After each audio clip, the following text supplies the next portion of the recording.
Fact number 1, మన ఇంట్లో కానీ బయట కానీ ఫాస్ట్ ఫుడ్ తినేటప్పుడు కెచప్ యూజ్ చేస్తాం. బట్ 1834లో డాక్టర్స్ ఇండైజెషన్ కి ప్రిస్క్రిప్షన్ గా తిన్న తరగడానికి కెచప్ ని మెడిసిన్ గా ఇచ్చేవారు. ఫ్యాక్ట్ నెంబర్ 2, ఫ్లెమింగో పక్షులు పుట్టుకతోనే పింక్ కలర్ లో పుట్టవు. ఫ్లెమింగో పుట్టుకతో గ్రే కలర్ లో ఉంటుంది. అవి తినే నీటిపైన నాచు, రొయ్యలు అలాగే చిన్న చిన్న పురుగుల వల్ల అవి పెరిగే కొలది పింక్ కలర్ లోకి మారుతాయి.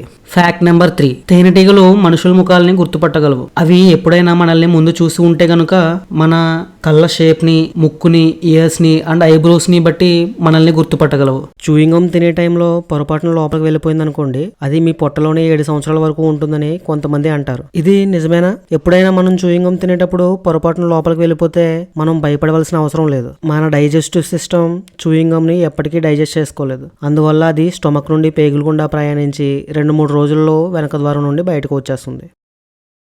మీరు ఎప్పుడైనా ఊహించారా డాల్ఫిన్స్ ఎందుకు షిప్ ముందుకు వచ్చి ఆనందంగా ఎగురుతూ స్విమ్ చేస్తాయని? కొంతమంది షిప్ కనుక సముద్రంలో దారి తప్పిపోతే ఈ డాల్ఫిన్స్ దారి చూపిస్తాయని అనుకుంటారు. అది నిజం కాదు. యాక్చువల్ గా షిప్ కి ముందున్న బల్బస్ పో షిప్ ముందు వాటర్ నెట్టడం వల్ల ఒక ప్రెజర్ వేవ్ ఏర్పడుతుంది. అందువల్లే డాల్ఫిన్స్ తన ఫ్రెండ్స్ ని తీసుకువచ్చి షిప్ ముందుకు వచ్చి ఆనందంగా ఎగురుతూ స్విమ్ చేస్తాయి. మా నాలెడ్జ్ కనుక వర్తి అనిపిస్తే తప్పకుండా మా ఛానల్ ని సబ్స్క్రైబ్ చేసి వెళ్ళండి. మీరు ఎప్పుడైనా ఆలోచించారా జనాలు ఇంటిపై ఉప్పు పగలగొట్టి ఇలా ఎందుకు వాటర్ బాటిల్ పెడుతున్నారని? ఇది కొత్త ఫ్యాషన్ అనుకుంటారేమో, కానే కాదు. దీనిని డబ్బులు ఆదా చేయడం అంటారు. బాటిల్లో వాటర్ నింపి అందులో 2 చెంచాల బ్లీచ్ మిక్స్ చేస్తారు. ఎందుకంటే నీళ్ళలో అల్గీ మరియు బ్యాక్టీరియా రాకుండా అలా చేస్తారు. పైకప్పుకి ఈ విధంగా హోల్ చేసి బాటిల్ ని అమరుస్తారు. ఎప్పుడైతే బాటిల్ పై భాగంలో సన్లైట్ పడుతుందో అప్పుడు రిఫ్లెక్షన్ వల్ల కింద గదిలో ఫుల్ గా వెలుగు వస్తుంది. ఈ సోలార్ బల్బ్ ని ఎక్కడ యూజ్ చేస్తారు అంటే ఎలక్ట్రిసిటీ లేని చీకటి గదిలో వాడతారు. మీరు ఈ ట్యాంక్ లో కాళ్ళు పెట్టగానే ఈ చేపలు మీ కాళ్ళు తినడం స్టార్ట్ చేస్తాయి. మీకు ఇలా చేయడానికి చాలా ఆనందంగా ఉంటుంది.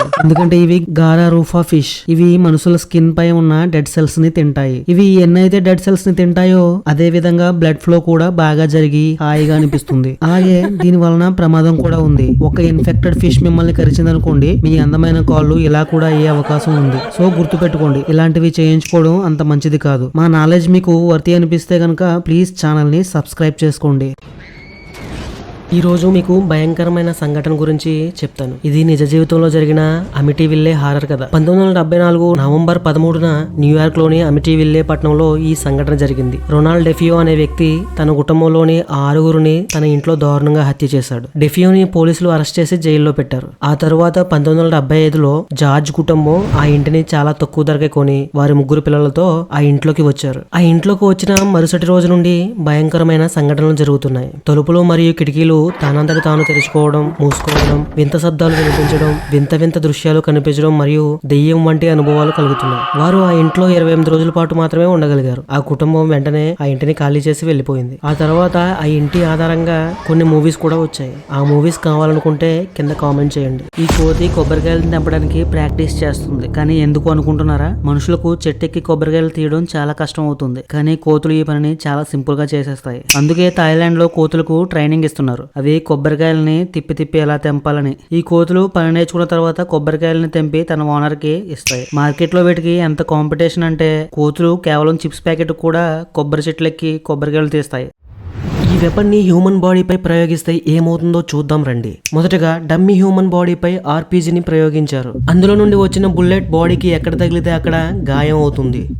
అదే బుల్లెట్ మన బాడీకి తగిలి బ్లాస్ట్ అయితే కనుక బాడీలో ఒక పార్ట్ కూడా మిగలదు. అదే ఒక మిసైల్ ని ఈ డమ్మీ బాడీ మీద ప్రయోగించారు. ఆ మిసైల్ దాటికి హ్యూమన్ బాడీ మొత్తం 1 సెకండ్ లో చిన్న చిన్న ముక్కలుగా అయిపోయింది. ప్రపంచంలోని అన్ని సబ్మరైన్లు బ్లాక్ కలర్ లోనే ఉంటాయి. బట్ కిమ్మామ సబ్మరైన్ మాత్రం గ్రీన్ కలర్ లో ఉంటుంది. ప్రపంచం మొత్తం ఒకవైపు వెళ్తుంటే కిమ్మామ సెపరేట్ గా వెళ్తాడు. అందుకే గ్రీన్ కలర్ వేయించాడు అని మాత్రం అనుకోకండి. ప్రపంచంలో అన్ని సబ్మరైన్లు బ్లాక్ గా ఉండడానికి కారణం ఏమిటంటే సముద్రం లోపల చీకటిగా ఉంటుంది కాబట్టి శత్రువులు కనబడకుండా ఆ కలర్ వేస్తారు. బట్ నార్త్ కొరియా దగ్గర గ్రీన్ కలర్ సబ్మరైన్ ఉంది. దానికి కారణం వాళ్ళ ఏరియాలో ఈస్ట్ సీ తీరం ఉంది. ఈ సముద్రం యొక్క వాటర్ గ్రీన్ కలర్ లోనే ఉంటుంది. అందువల్లే కిమ్మామ గ్రీన్ కలర్ సబ్మరైన్ ని మెయింటైన్ చేస్తున్నాడు. దీంతో శత్రువులకు ఈ సబ్మెరైన్ గుర్తించడం చాలా కష్టమవుతుంది. ఈ కార్గో షిప్ ఇప్పటి వరకు ఒడ్డుకు చేరలేకపోయింది. నిజానికి ఈ షిప్ లో లాంబర్గిని, పోర్షా, ఆడి అండ్ బెంట్లీ లాంటి 4000 లగ్జరీ కార్లు ఉన్నాయి. ఈ షిప్ జర్మనీ నుండి యుఎస్ఏకి బయలుదేరింది, కానీ మార్గ మధ్యంలో ఈ షిప్ కి నిప్పంటుకుంది. ఈ షిప్ ని కాపాడడానికి అన్ని విధాలా ట్రై చేశారు, కానీ లాభం లేకపోయింది. చూస్తూ ఉండగానే $400 మిలియన్ ఖరీదైన కార్లు అట్లాంటిక్ ఓషన్ లో మునిగిపోయాయి. ఈ లగ్జరీ కార్లు ఇప్పుడు షార్క్, ఆక్టోపస్, డాల్ఫిన్ యొక్క ప్రాపర్టీ. మీ కాళ్ళ పరిస్థితి కూడా అలాగే అవ్వచ్చు మీరు ఈ కొండ గనక ఎక్కినట్లయితే. నిజానికి జనాలందరూ చైనాలో ఉన్న మౌంట్ తైపైకి వెళ్తున్నారు. అక్కడ కింద నుంచి పై వరకు 7500 మెట్లు ఉన్నాయి. ఈ కొండపైకి మెట్లెక్కి వెళ్ళడానికి 5-6 గంటలు పట్టవచ్చు మీరు ఆగకుండా ఎక్కినట్లయితే.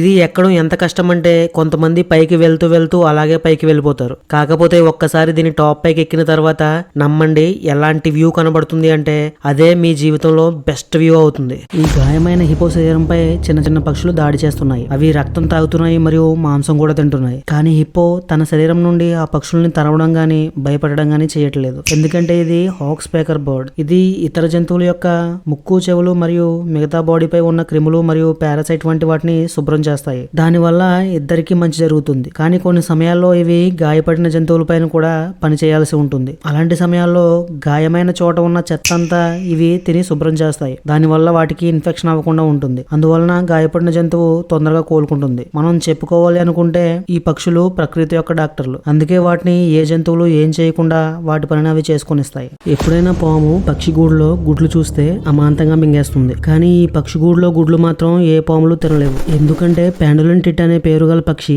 చెట్టు కొమ్మ యొక్క చివరన తన గూడు ఏర్పాటు చేసుకుంటుంది. కానీ ఏదో ఒక పాము ఈ పక్షి గూడు వరకు చేరుకుందనుకోండి, అయినా సరే ఆ గూడులో గుడ్లు ఆ పాముకి దొరకడం కష్టం. ఎందుకంటే ఆ పక్షి గూడు లోపల నుండి ఖాళీగా ఉంటుంది. కాకపోతే పక్షి గుడ్లు ఆ గూడులోనే ఉంటాయి, కానీ కనబడవు. ఎందుకంటే ఆ పక్షి గూడులోకి వెళ్ళడానికి 2 ఎంట్రన్స్లు ఉంటాయి. అవి 2 వేరు గదుల్లోకి వెళ్లే విధంగా ఉంటాయి. అందులో ఒక గదిని ఈ పక్షి పాముని ఎర్రదాన్ని చేయడానికి సపరేట్ గా నిర్మిస్తుంది. ఆ గది ఎప్పుడూ ఖాళీగా ఉంటుంది మరియు ఆ గదికి ఎంట్రన్స్ ఎప్పుడు పెద్దగా తెరుచుకుని ఉంటుంది. అందులో 2వ గది ఎంట్రన్స్ మాత్రం బయటకు కనబడకుండా అంటుకుని ఉంటుంది. అందులో పక్షి గుడ్లు మరియు పిల్లలు సురక్షితంగా ఉంటాయి. కానీ పాములకు తెలియదు ఆ పక్షి గూడులో వేరొక సీక్రెట్ గది ఉంటుందని. ముసలికి ఏం ప్రాబ్లం, ఈ పక్షులు ముసలి నోట్లోకి వెళ్ళినా వాటిని తినడం లేదు. అదే వేరే జంతువులను అయితే చాలా సింపుల్ గా తినేస్తుంది. ముసలి వేటకు వెళ్ళిన తర్వాత జంతువుల యొక్క మాంసం తన పళ్ళ సందులో ఉండిపోతుంది. దానివల్ల దాని పళ్ళల్లో క్రిములు చేరే అవకాశం ఉంటుంది. అందులోని ముసళ్ళు డెంటల్ హైజీన్ ఎక్కువ పాటిస్తాయి. అందుకే అవి నది ఒడ్డున ఉండి తన నోరు తెరిచి తన డెంటిస్ట్ గురించి వెయిట్ చేస్తుంది. ముసలి యొక్క డెంటిస్ట్ ప్లోవర్ బర్డ్. ఆ ప్లోవర్ బర్డ్ తన టీం ను తీసుకొచ్చి ముసలి నోట్లోకి వెళ్లి పళ్ళ సందుల్లో ఉన్న మాంసాన్ని తింటూ శుభ్రం చేస్తాయి. దీనివల్ల పక్షులు కడుపు నిండుతుంది మరియు ముసలి పళ్ళు శుభ్రం అవుతాయి. ఎప్పుడైనా మీకు కొబ్బరికాయ నుండి ఇలా జిగురుగా గమ్ లాంటి పదార్థం వస్తే అది స్పెషల్ కోకోనట్ అని అర్థం చేసుకోండి. నిజానికి కొబ్బరికాయ పగలగొడితే నార్మల్ గా అందులోంచి ఎప్పుడు నీళ్లే వస్తాయి. కానీ 1000లో 1-2 కొబ్బరి చెట్లు ఇలా కూడా ఉంటాయి. అవి కోకోనట్ నుండి నీళ్లు కాకుండా ఇలాంటి జిగురు లాంటి పదార్థాన్ని ఇస్తాయి. అసలుకు ఇది కొబ్బరి యొక్క అబ్నార్మల్ ఎండోస్పెర్మ్. ఇలాంటి కొబ్బరికాయని మక్కపోనో కోకోనట్ అంటారు. మీకు దొరికితే తప్పకుండా దీని టేస్ట్ చూడండి, ఎందుకంటే ఇది రేర్ గా దొరికే కొబ్బరికాయ. ఇప్పుడు మీరు వీడియో చూస్తున్నారు కదా, జిరాఫీని కొంతమంది కాపాడుతున్నట్లు ఆ వీడియోలో ఉంది. బట్ అది యాక్చువల్గా ఏఐ జనరేటెడ్ వీడియో. కొంతమంది ఏఐ సహాయంతో క్రియేట్ చేసి యూట్యూబ్ అండ్ సోషల్ మీడియాలో పోస్ట్ చేస్తున్నారు.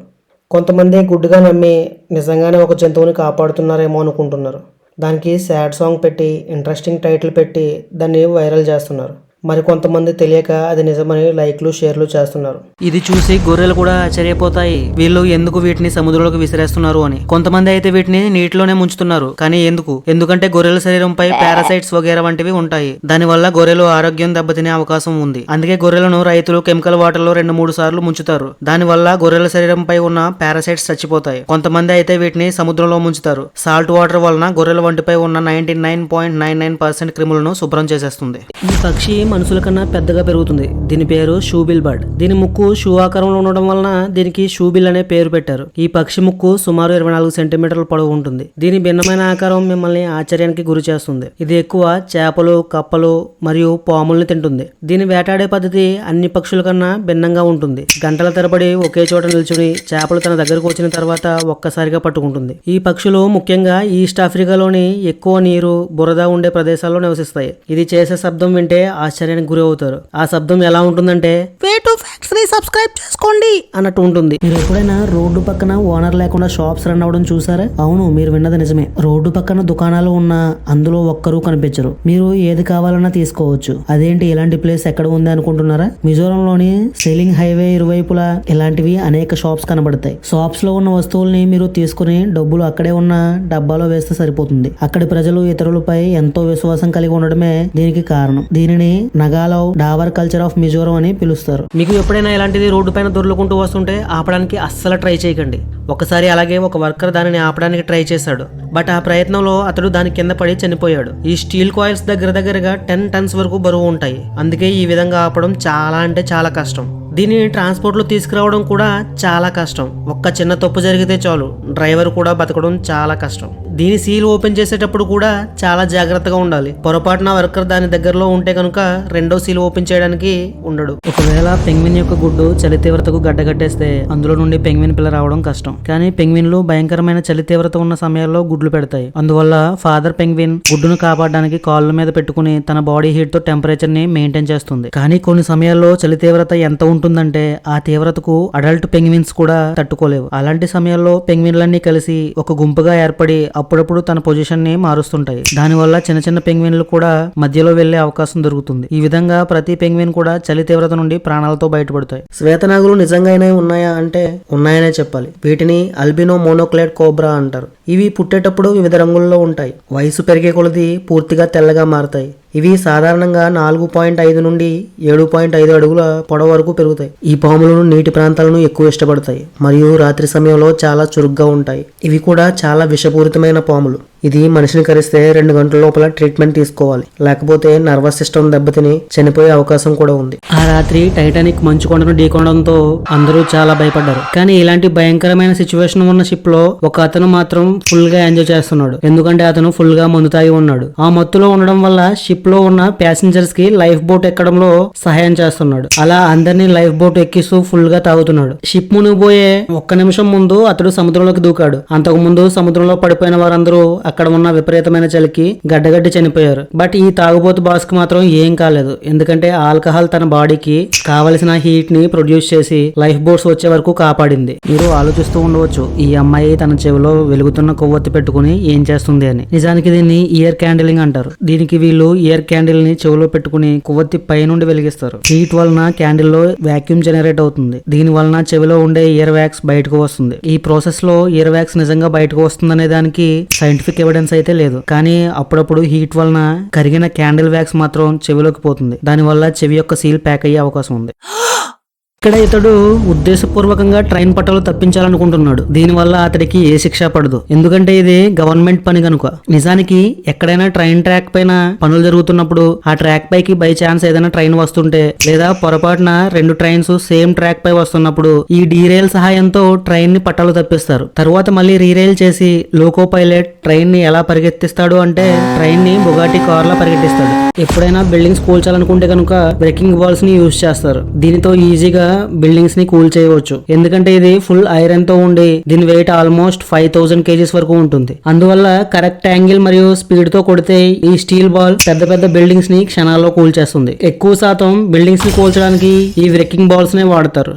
ఈ మేకకు గ్రావిటీ అనేది వర్తించదేమో అనిపిస్తుంది. ఎందుకంటే ఇది పెద్ద నిటారుగా ఉన్న కొండల్ని అవలీలగా ఎక్కి నిలబడుతుంది. అక్కడ అసలు గ్రావిటీ లేనట్టు. ఇలా ఎక్కడానికి వాటికి ఈ స్పెషల్ కూల్ సహాయం చేస్తాయి. అవి కింద నుండి సేమ్ రబ్బర్ సోల్ లా పనిచేస్తూ మంచి గ్రిప్ నిస్తాయి. ఆ గ్రిప్ వలన కొండపై వచ్చే వాటర్ ని నిలబడి లిక్ చేయవచ్చు. అలాగే అడవిలో ఉండే జంతువుల నుండి ఈజీగా తన ప్రాణాన్ని కాపాడుకోవచ్చు. సేమ్ ఈ మేక తన ప్రాణాన్ని కాపాడుకున్నట్లు. ఒకసారి ఈ ఎలుగుబంటి ఈ మేకను చంపాలని వెనకే వచ్చింది. మేక అయితే కొండకి బ్యాలెన్స్ చేసుకుంది. కానీ ఎలుగుబంటి బ్యాలెన్స్ తప్పింది. లెగ్ పీస్ తినాలని ఆశతో వచ్చి పిచ్చిది అదే డెడ్ పీస్ అయిపోయింది.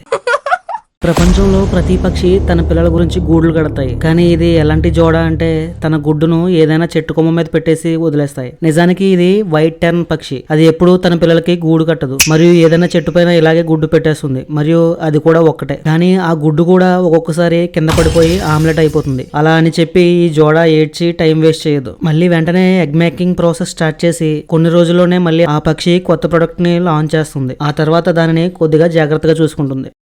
ఒక కాకికి ఏంటి అవసరం? తాను కావాలని చీమలతో కుట్టించుకుంటుంది. నిజానికి కాకులు వాటి రెక్కలలో పురుగులను గాని పారాసైట్స్ గాని ఉన్నాయని గమనించినప్పుడు అవి వెంటనే చీమల పుట్ట దగ్గరికి వెళ్లి వాటిని డిస్టర్బ్ చేయడానికి ప్రయత్నిస్తాయి. ఆ రెస్పాన్స్ కి అనుగుణంగా చీమలు కాకిని కుడతాయి. దానితో పాటు చీమలు ఫామిక్ యాసిడ్ ని కాకిపై స్ప్రే చేస్తాయి.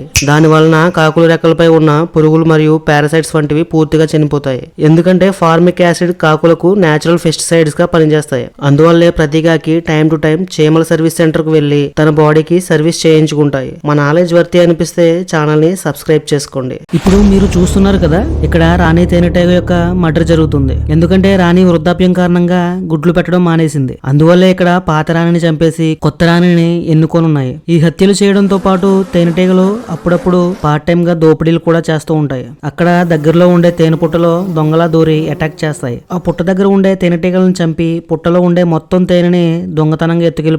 సేమ్ దొంగలలా.